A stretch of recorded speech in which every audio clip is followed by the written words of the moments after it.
The whole Luka Doncic Anthony Davis trade really distracted us from literally the worst trade in NBA history. From people saying that Adam Silver should have came out and vetoed that trade, you're absolutely pathetic and you know absolutely no ball, because this is the real trade that should have been vetoed.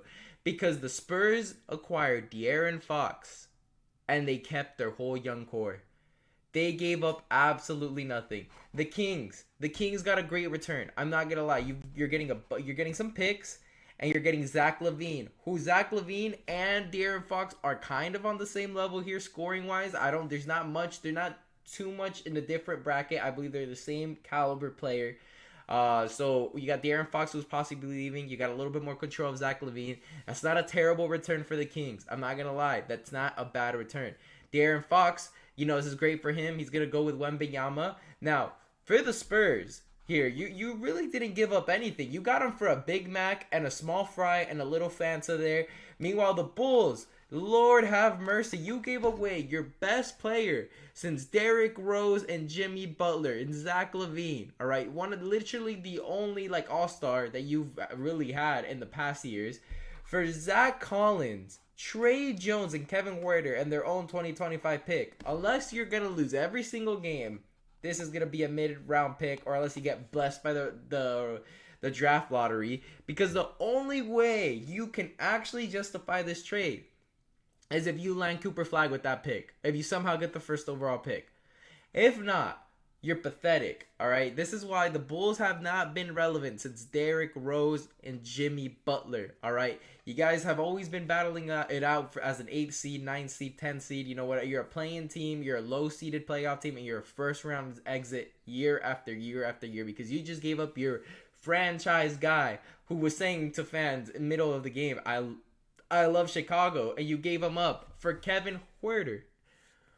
What kind of trade is that? Look at this Spurs team. If you're keeping Castle here, Jeremy Sokan, Devin Vassell, all guys, Keldon Johnson, all guys who I thought at least two of them were going to be leaving the Spurs in order to get De'Aaron Fox on this team. But you've kept all of them. This is highway. This is absolutely robbery. He was the Bulls general manager held at gunpoint or what? Because for people saying, oh, the Luka trade was bad, you got Anthony Davis. A potential, he's literally a top 3 defender in the league. When healthy, he's a top, you could say he's a top 5 player in the league. 31 years old. You had a problem with your power forward. You didn't really have an elite power forward. Now you got one of the most elite power forwards. Instead, Zach LaVine getting traded for Zach Collins.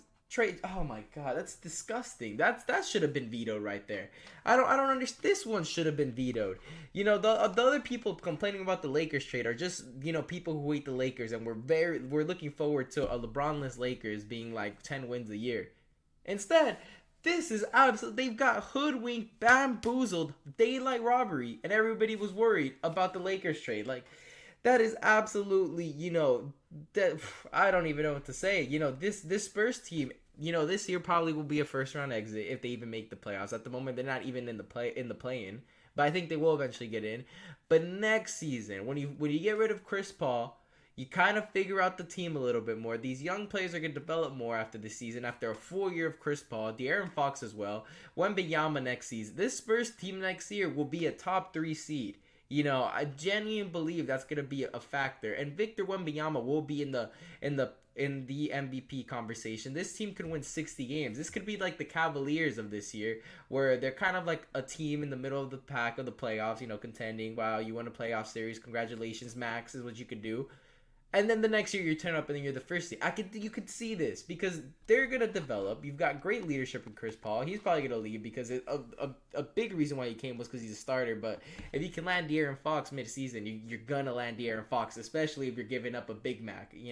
That's all they really gave up: a Big Mac, a small fry, a little drink, and maybe a little action figure. Because geez, you've got hoodwinked. It's not like Zach LaVine was like, trade me now. You just got rid of him because, I don't know why. I don't know how you can make this guy the general manager. I don't know why the Chicago Bulls don't have riots outside.